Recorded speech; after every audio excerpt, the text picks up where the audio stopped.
If you have a dream, do not give up. Especially something that was given to you as a little kid. Don't give up on that dream. I know, I get it. Everyday life is going to get to you. You're going to have to find out your financial future and all that kinds of things. And that buries the dream sometimes. But don't give up. Today, we have someone that has had a dream since she was a kid to do what she is doing today. She is in the entertainment industry in LA. Opportunities open for her to move eventually and pursue this dream of hers. Today, we have Kiersten Willis, aka KT. But I had surrendered that dream and thinking that the way I envisioned it as a kid wasn't necessarily going to be my story. Gotcha. And so now that it has represented itself at a very later time frame than I anticipated, it was really hard for me to embrace it. You know, it didn't make sense to me. And I'm like, I have no proof of income. Yeah. What exactly are you doing in LA? I actually...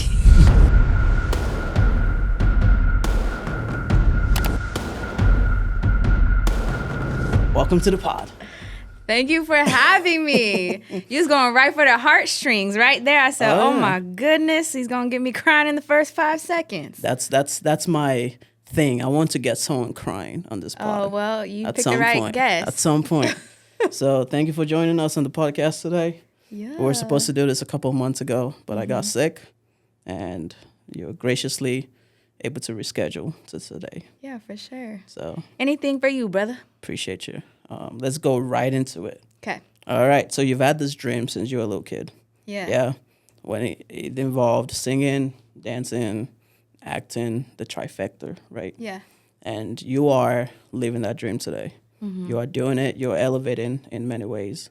Tell us about that.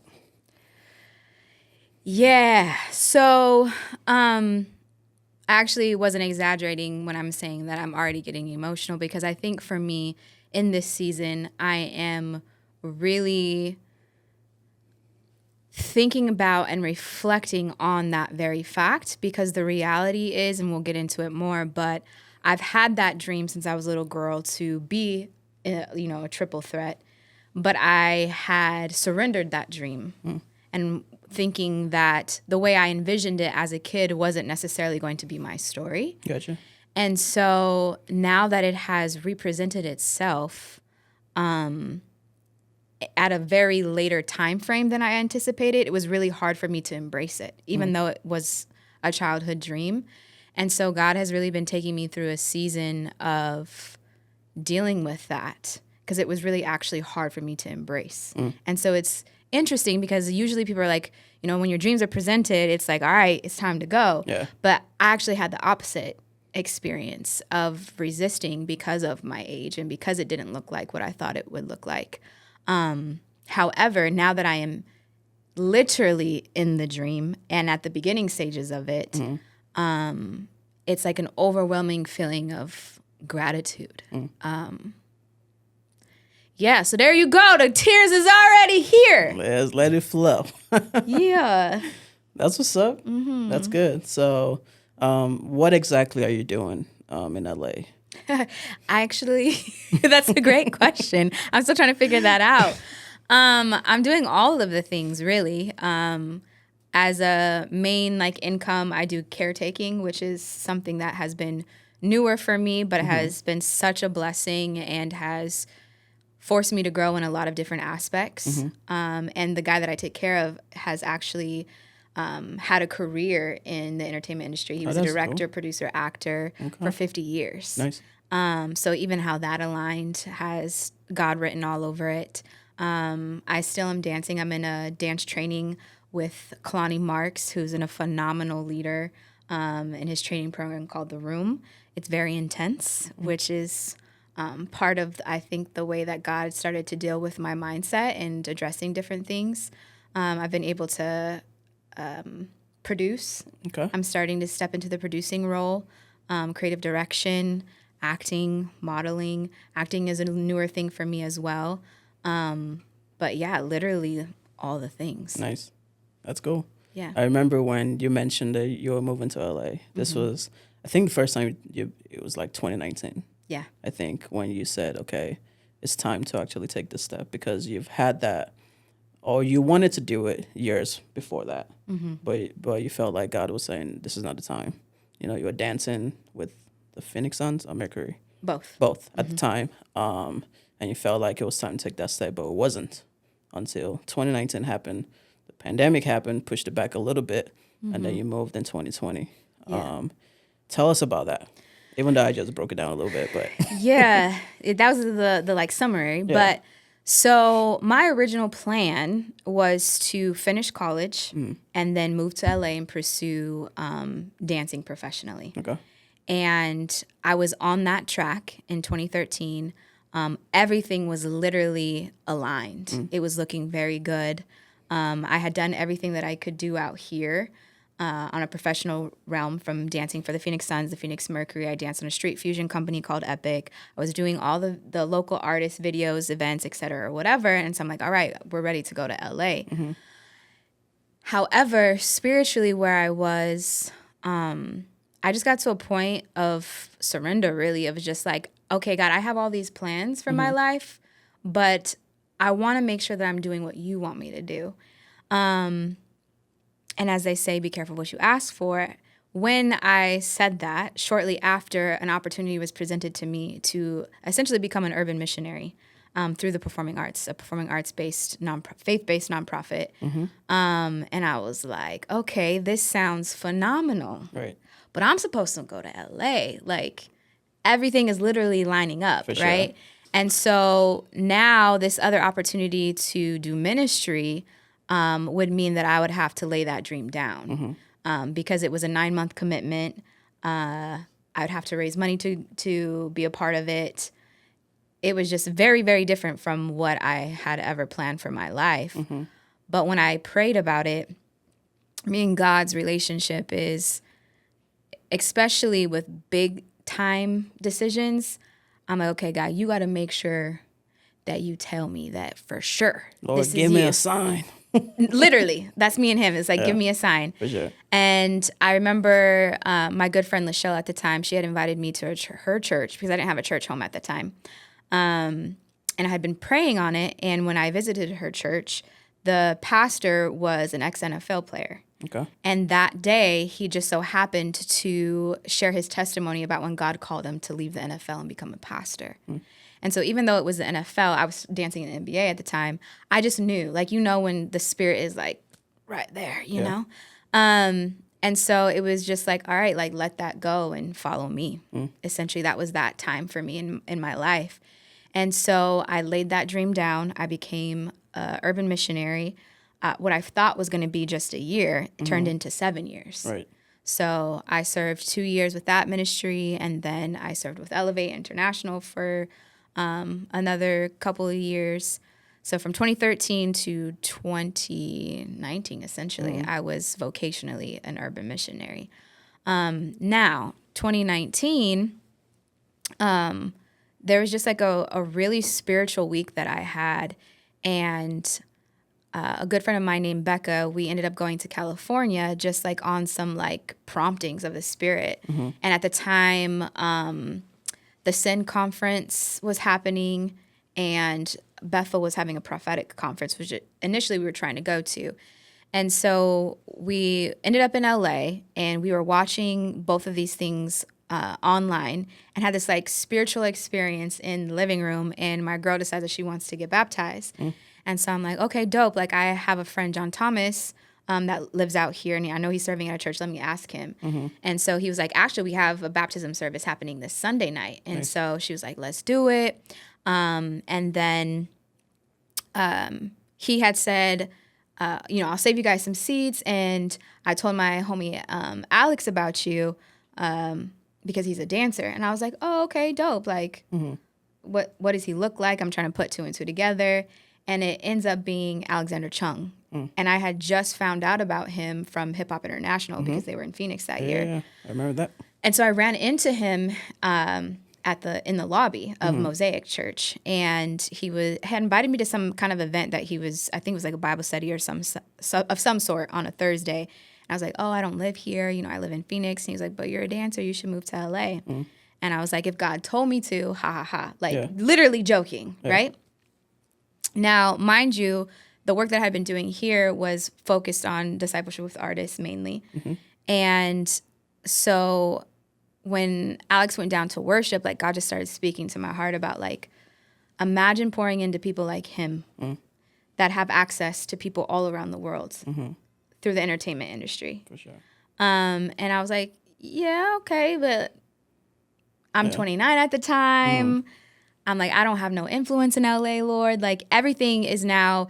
So, you know, I had put that dream aside and now I had really dived into what I was doing here in Arizona. Like in the community, I was gung-ho For sure. in all the places. All of them. Literally all the places. And it felt so good, you know, like wholeheartedly, I'm like the, you know, school spirit, hometown type of person. And so like being able to pour back into my community was really important to me. And we were making some big like moves.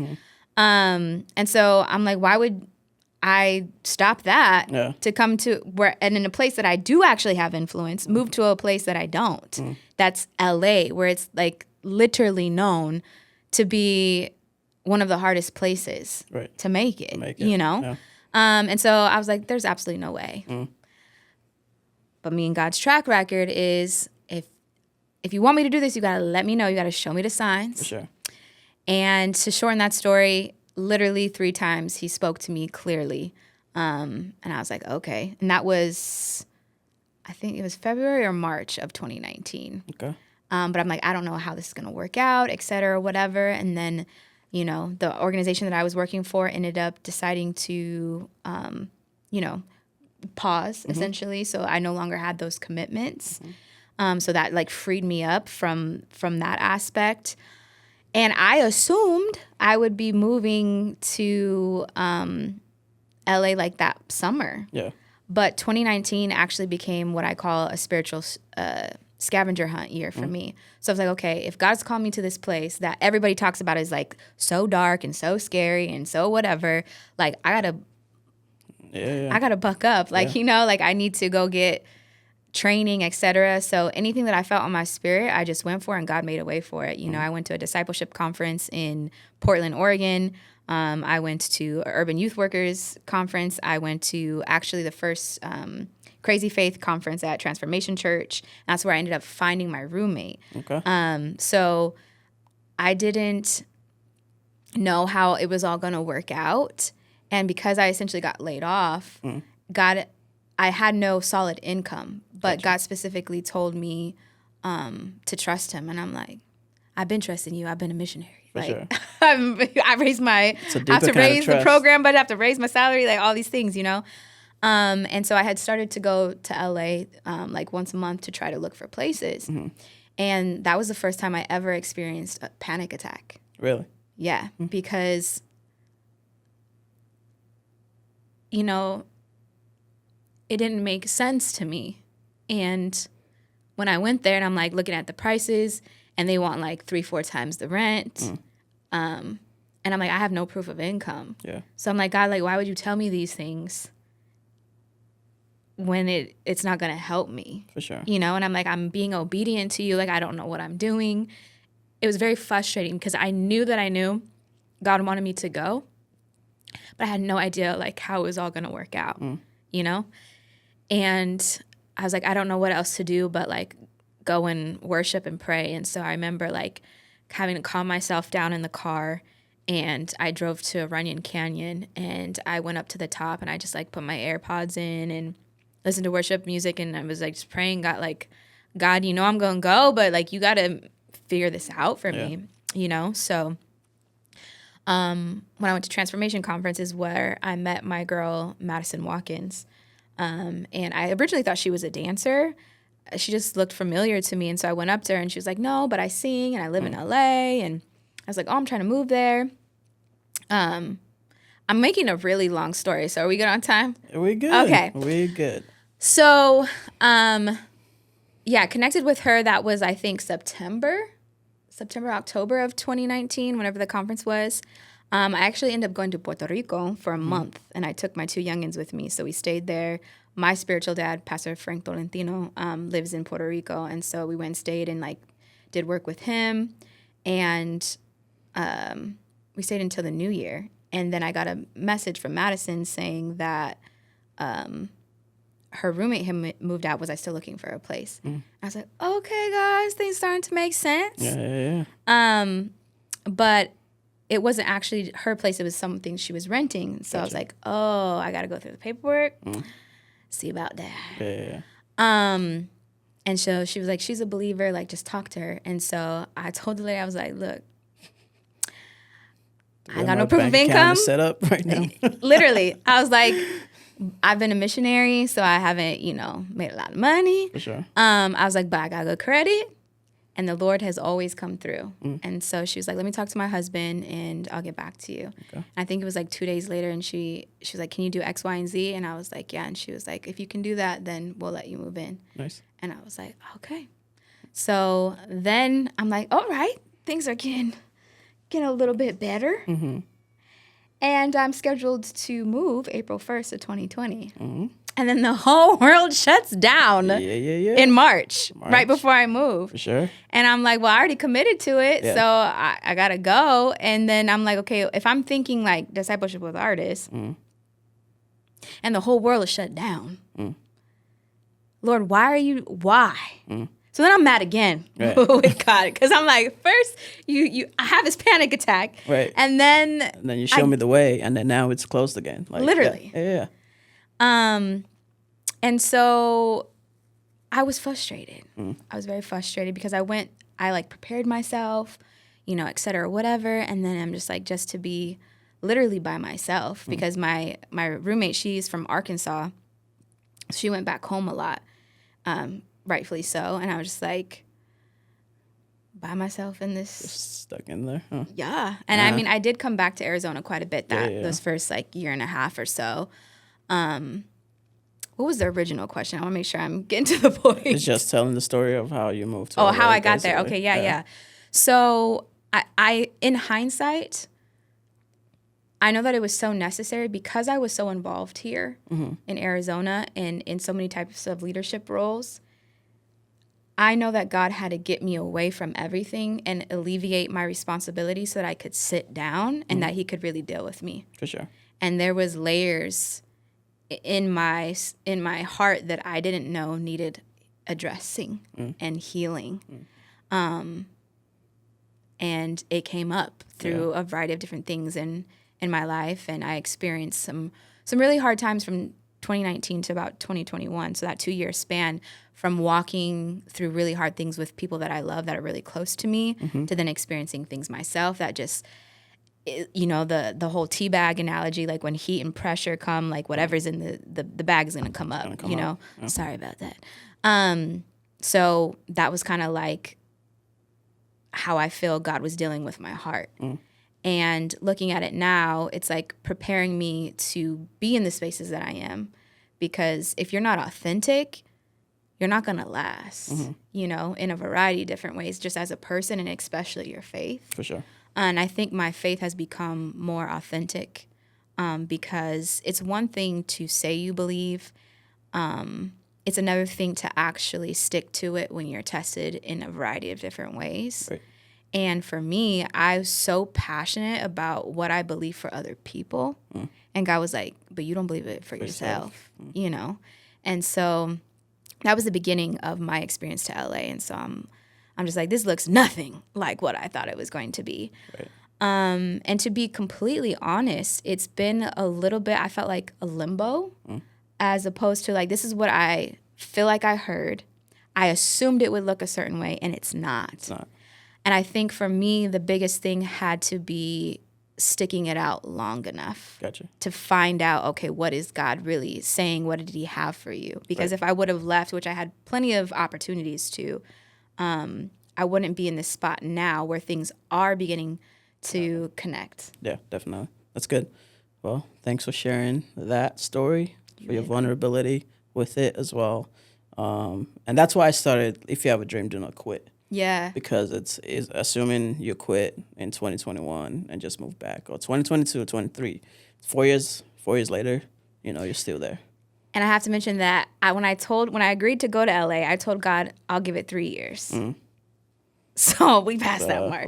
We're past the 3 year mark. There's something always with 3 to 5 year thing that people, I did that too sometimes. But all right, so let's sum this up for people that are listening. If we were to give them a 1, 2, 3 step to pursue your dream, moving to LA specifically, how would we break that down? I would say to really get to know yourself, because having a firm foundation in your identity and who you are is going to put you ahead of the game, because in LA, you're exposed to so many different things and ideologies and opportunities and just a bunch that it is so easy to get swayed. And so if you don't have a firm understanding of who you are and what you want to do, you can easily be in limbo for a really long time. For sure. And then I would say connect. It's so important to be in community, because LA is filled with so many people from so many different places. It can be really hard to do. Yeah. But there are various really great community groups, and having that stability will help anchor you into getting into a better momentum. Okay. And then networking. Networking is huge, and by far, just by being in proximity of LA, you're exposed to and have access to so many different things that you wouldn't anywhere else in the world. Right. And so you have to go get it. You have to be willing to go out. And the last thing to what you were alluding to, my dance mentor, Kalani, he talks about, like, did you pack enough for the journey? Because everybody's timeline is different. Yeah. It might take you, and if you study and listen to different people's stories from, acting and music, etc., it's not an overnight thing. Right. Sometimes it's a long time. It's 5, 10, 15 years before you get a big break or to the way that you anticipated. So you have to be willing to stick it out. Stick it out, for sure. That's good. And I'll add this too, to knowing who you are. The first thing that you mentioned is know whose you are. Yeah. That way you can see yourself properly. So when you know whose you are, you can know who you are properly. And then the next thing you said was connect, find community, and then network, and then pack enough for the journey. Yeah. That's good. I like those things. What are some of the things that you've learned, of seeing yourself in the growth in the last 4 years of living in LA? I know you've mentioned a couple here and there as you were telling the story, but what would you say? I would say I've been humbled in the aspect of you really don't know much.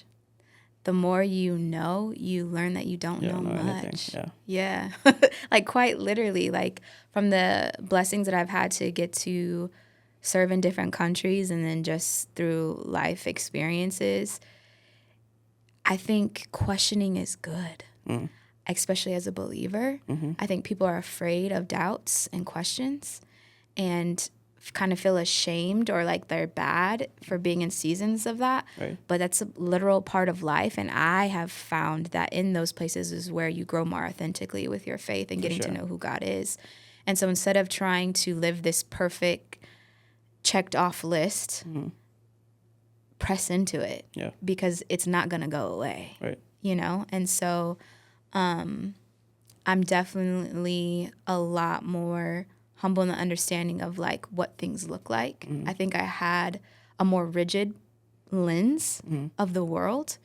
And my empathy has, like, deepened in so many ways. Sure. My compassion, I think we all still naturally judge in some type of way, but mine is dropped. And I think being confident, I think I have a different level of confidence. I can see that. Yeah. I sense that. Thanks. It's good. Yeah. So we go back 2016. Like 4 flats on a Cadillac.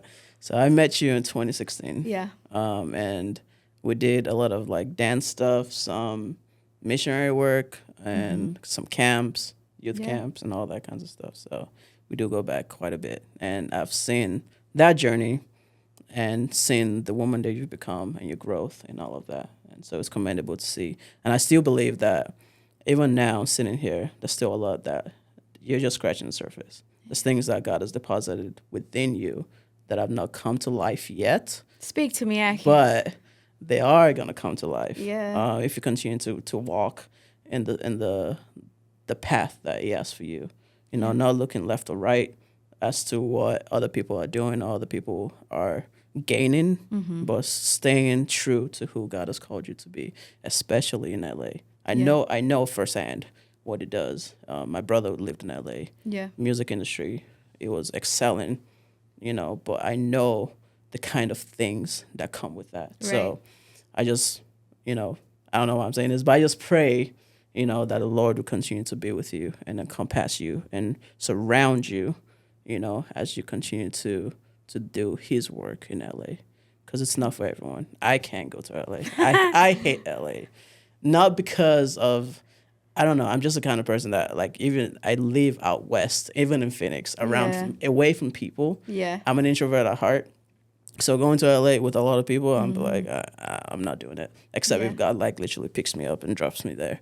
But so I just commend you for doing that part of what God has called you to do and continue to walk in that. Thank you. Yeah. Receive it all. For sure. So next question is, we're going into like the biggest mistake that you've ever made that has led to the greatest loss. Financial loss, relationship loss, whatever that looks like.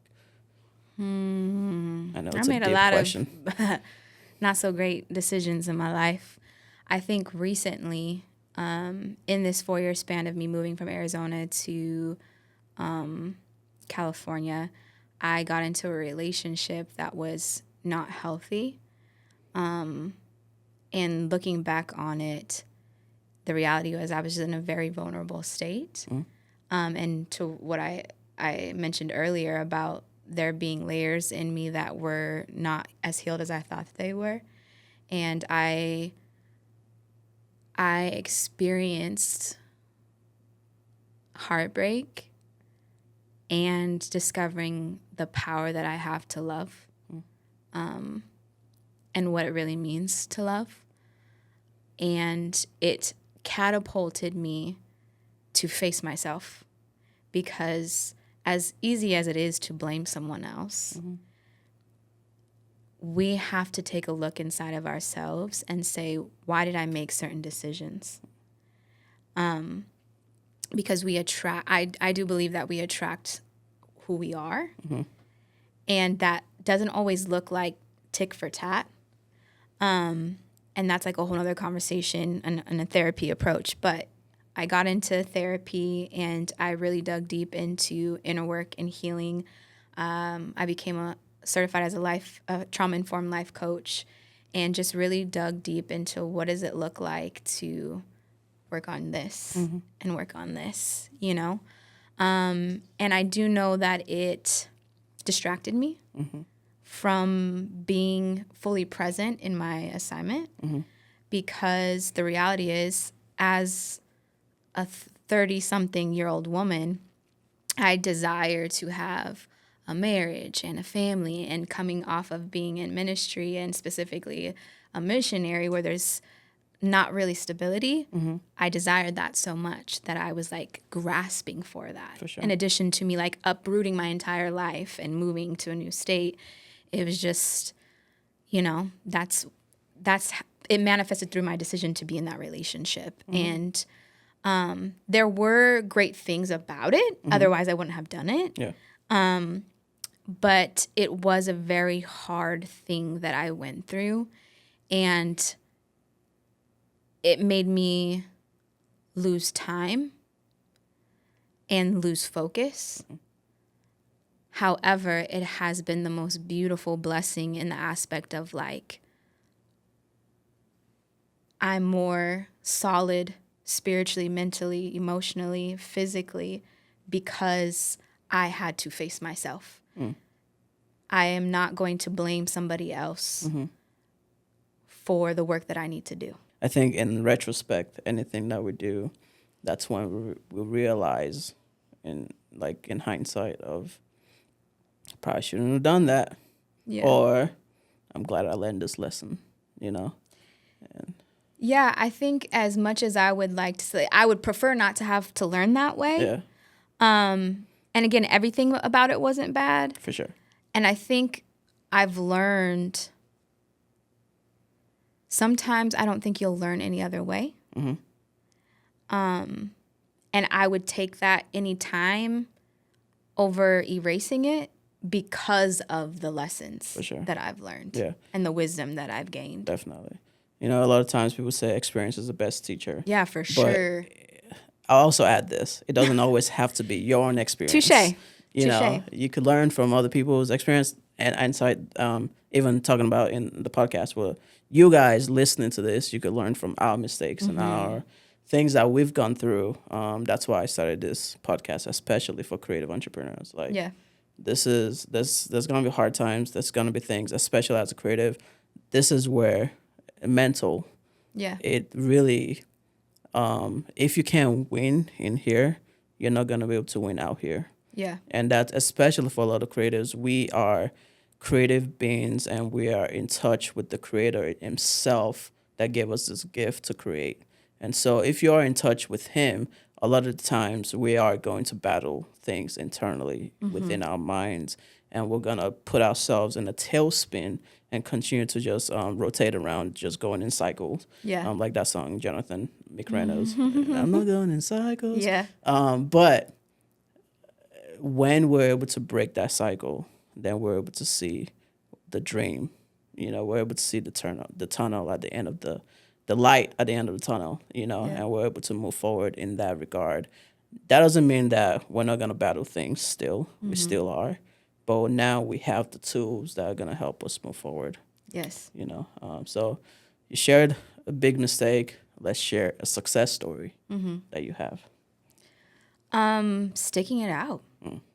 I think that the Lord has allowed me to experience enough fruit to realize how important it is to stay. Even in the relationship, it's learning when to stay and when not to stay. Like the wisdom of where to invest your time and when seasons are done. Right. Because to your point, cycles happen when we are so gung-ho on holding on to a season that is no longer in session. For sure. And so for me, the opportunities that have presented themselves are because I stayed long enough, you know, and being brave enough to jump back in.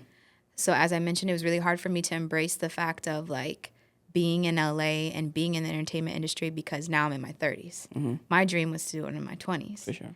And I realized that I wasn't fully progressing as much as I could because I was still so gung-ho on what it was supposed to be, you know? But once I started releasing that, things kept flowing, you know? Literally, when I was serving as a missionary, the Super Bowl happened here. And like a lot of things happened here. And I remember being like, dang, I'm gone and all these things are happening. And then literally almost 10 years later, God brings those things back around. I got to dance in the Super Bowl last year with Ray Ray, which was so beautiful because, one, as I mentioned, I wanted to do, like, that's a dancer's dream, right? And it had happened while I was gone, while I was serving. And this year, for it to be Rihanna, one of the most, like, iconic artists right now, you know what I mean? And her story of being from such a small island to now being at the level that she is, the tenacity and the stay that she had to do to get to that point, you know? And then being in Arizona, there was 200 of us on the field. I was dancing with people I've learned from, people I've danced alongside, and people I have taught. And so that was such a beautiful moment. I got to be in Kirk Franklin music video. Saw that. Uncle Kirk. Yeah. Which literally came to, like, everything that I've been able to do this far, I have no agent. I'm not signed to any agencies. Like, it's been direct book. Well, I require a 10% fee after this. Hey, if you book me, I'll do it.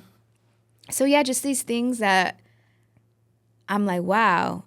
One of my affirmations is, you know, I'm in places, in spaces, sitting at tables with people of affluence and influence in every realm.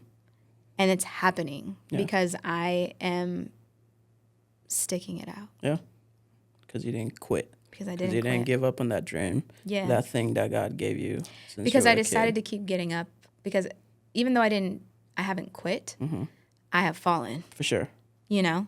And I just decided not to stay down. Yeah. Oh, yeah. You get down, you get back up. Yeah. Yeah, that's good.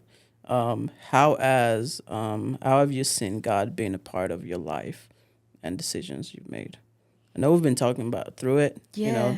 this whole conversation, and I know that you mentioned through the signs, God gives you the signs, for your decisions, for you to make your decisions.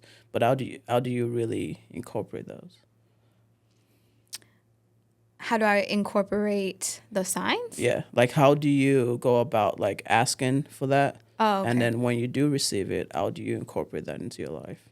I'm in a different season. That was actually something that I had to work through because how I did life and how I saw life felt so like I had gotten it down to some extent. Mm-hmm. And then being in the season, I'm like, oh, okay, God, there's so much more that I don't understand, that I don't get. And to be honest, some things that I don't even necessarily agree with. But with any relationship, it's like I'm making this commitment to you, regardless of what happens in my life, what questions come up, whatever. It's like I still am being committed to following you. And so him speaking to me has been different. I feel like it's more, it's so weird because it's not necessarily as like big, vibrant, maybe as those signs were in those times that I mentioned before, but it's more subtle. Like as cliche or hippie as it might sound, like God speaks to me when I go on morning walks. You know what I mean? When I'm looking at the trees, when I'm looking at the flowers, like I think that goes back to being humble about like what you think and the rigidity of how you think God should be. And it's like, no, he's omnipresent means he's everywhere. So being open, I think, is open to knowing that God doesn't change his character. And he's not restricted to doing things the same way. Same way, right.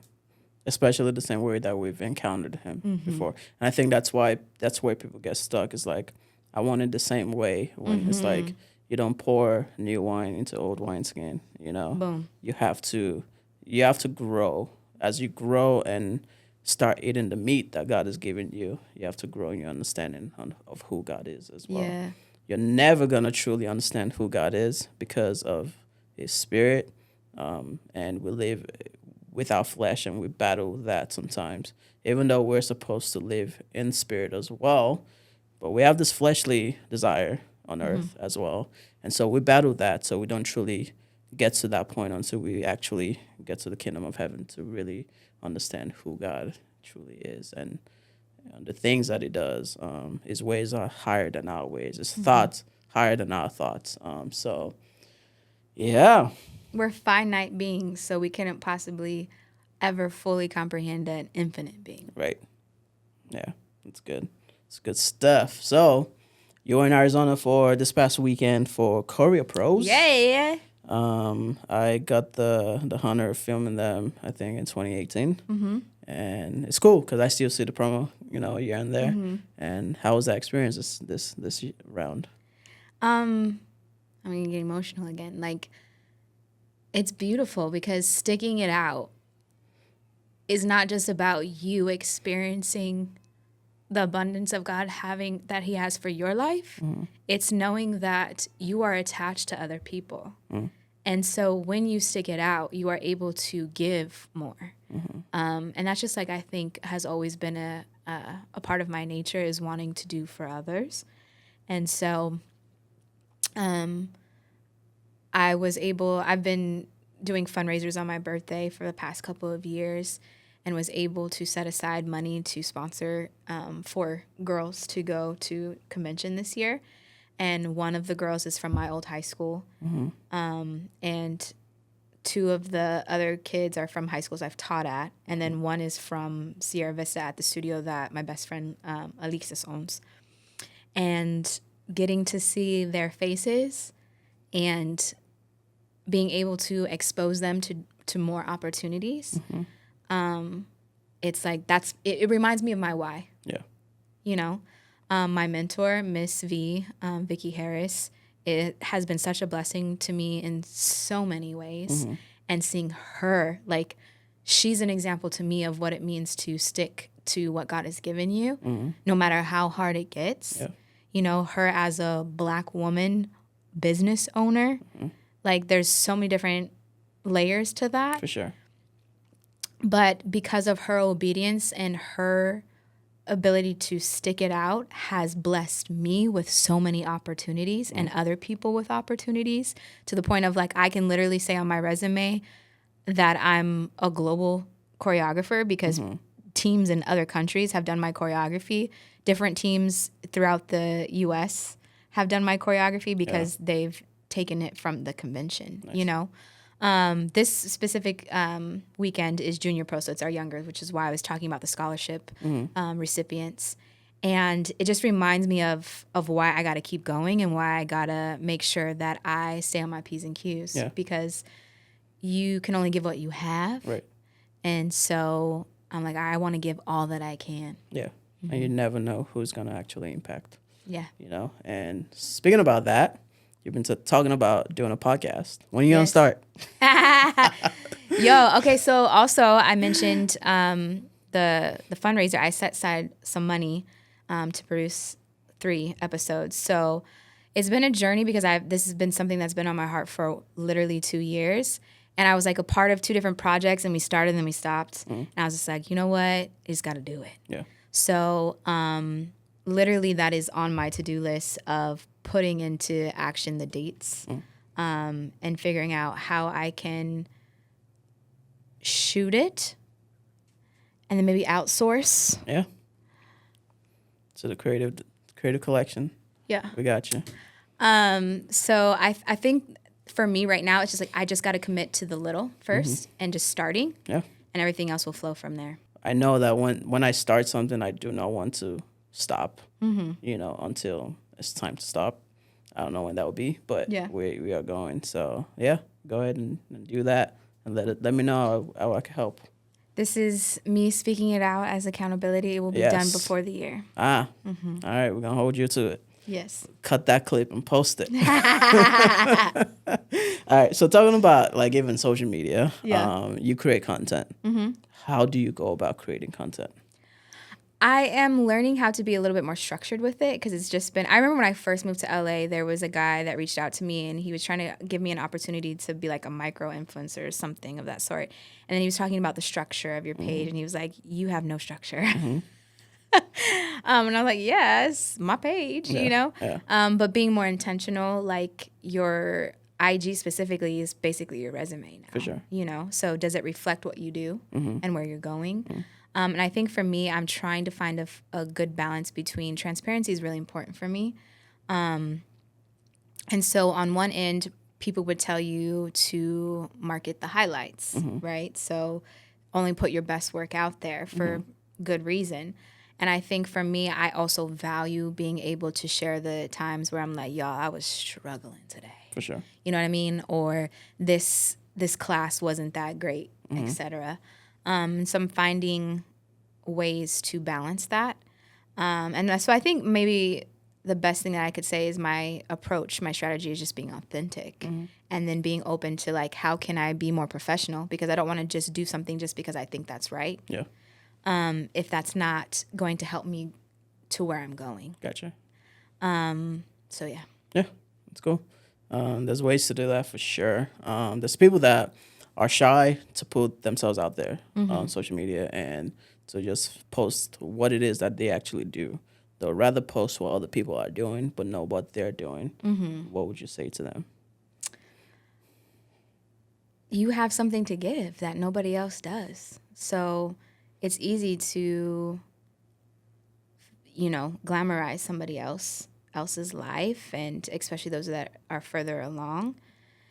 However, is understanding that you have something so unique that it's worth giving, you know? And I think it's just also understanding too, because not everybody's called to that life. Right. You know what I mean? Like, my best friend, if she had it her way, she'd still have a flip phone.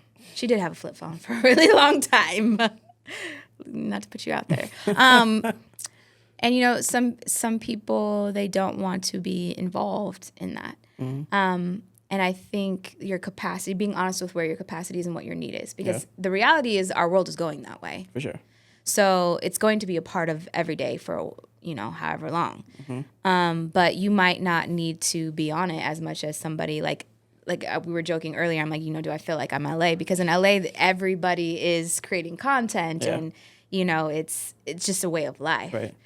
Where people may be somewhere else where it's, you know, not as important. They'd be like, girl, put your phone away, you know?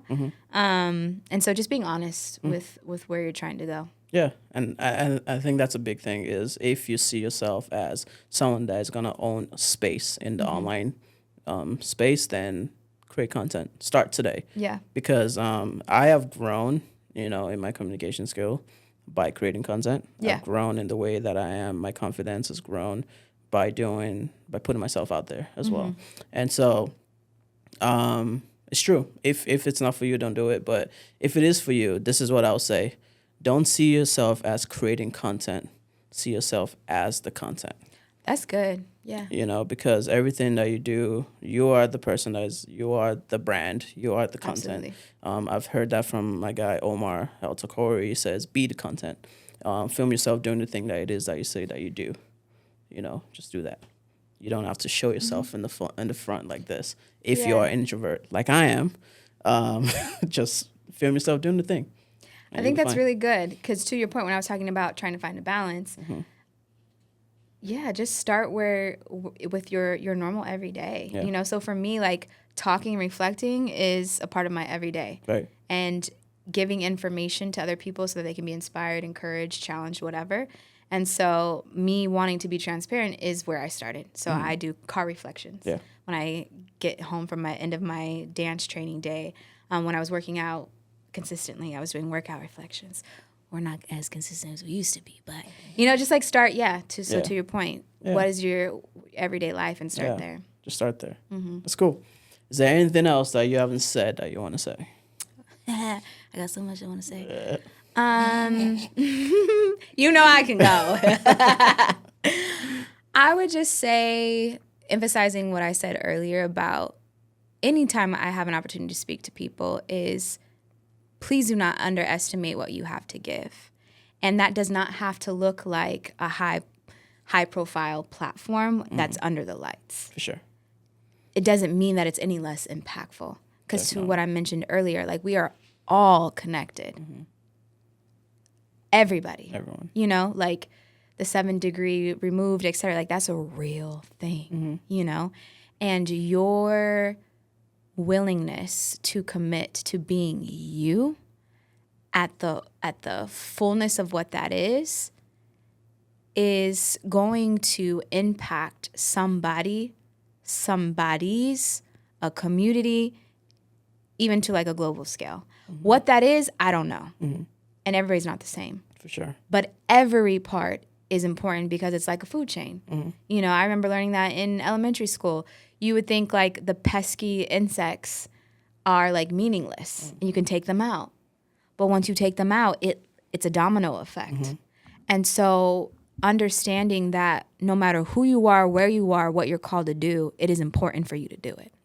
That's good. No matter who you are, where you are, or what you're called to do, it is important for you to do it. That's good. I like that. Yeah. It's powerful. Where can people find you and stay connected to you? I am most active on my Instagram, KDOTEE, K-Dot. K-Dotty. There's a conversation about whether or not I had that Instagram handle before K-Dot, like Kendrick Lamar. I think we were about the same time. But you got it, homie. Don't want no problems. We could start a new beef with it. I'm just kidding. No. Probably already has the rap written. Oh, my gosh. Anyway, thank you for coming on The Creative Dan. Thank you for having me. Thank you. Hold on, pause. I got to give this man kudos because since I have known you, your level of integrity and commitment to staying is beyond top tier. And to the point of what I literally was just saying, your obedience in the way that you have stayed above approach has blessed so many people. Appreciate Not that. just like in a practical way, but like literally I can think of, when I think of people that I respect and that are examples of the good in the world, I'm like, my bro Akin is one of those people. And so I'm Appreciate proud that. of you. Thank you. And to be able to like see the blessings that you have, Yeah. you know, your beautiful family, etc. It's such an encouragement. So shout out to you. Thank you. You're welcome. Appreciate that. Well, Yeah. thank you very much. Thanks for blessing the Creative Pod with your Yeah. presence.